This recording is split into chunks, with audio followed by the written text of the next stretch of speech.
First நம்ம button வைக்கிறதுக்கு முன்னதாக பார்த்தீங்க அப்படின்னா எந்தெந்த இடத்துல நம்ம ஸ்டிச் பண்ண போகிறோம் அப்படிங்கிறத வந்து ஃபஸ்ட்டு மார்க் பண்ணிக்கலாம். அடுத்தது வந்து பார்த்தீங்க அப்படின்னா இந்த மாதிரி மார்க் பண்ணியிருக்கிற இடத்துல ஊசி நூல் கோத்து எடுத்துக்கலாம். இந்த ஊசியால் கீழ்ப்பக்கத்துலேருந்து மேல் பக்கத்துக்கு இந்த மாதிரி நம்ம ஊசியை விட்டு எடுத்துக்கலாம். எடுத்ததுக்கு பிறகு நம்ம எந்த பட்டனை ஸ்டிச் பண்ண போகிறோமோ அந்த ஒரு ஹோல் வந்து இந்த ஊசிக்குள்ளே இருக்கிற மாதிரி இந்த மாதிரி நம்ம பட்டனை மாட்டி விட்டுட்டு நூலை வந்து இந்த மாதிரி எடுத்துட்டு அடுத்ததான் ஆப்போசிட்டில் இருக்கிற ஹோலில் வந்து இந்த ஊசியை நம்ம விடணும்.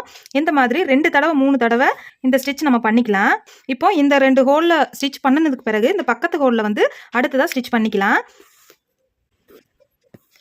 இந்த மாதிரி ஸ்டிச் பண்ணி முடிச்சதுக்கு பிறகு மாதிரி உள் சைடில் திருப்பினதுக்கு பிறகு சின்ன அளவில் கிளாத்தை வந்து நம்ம ஊசியால் எடுத்துக்கலாம்.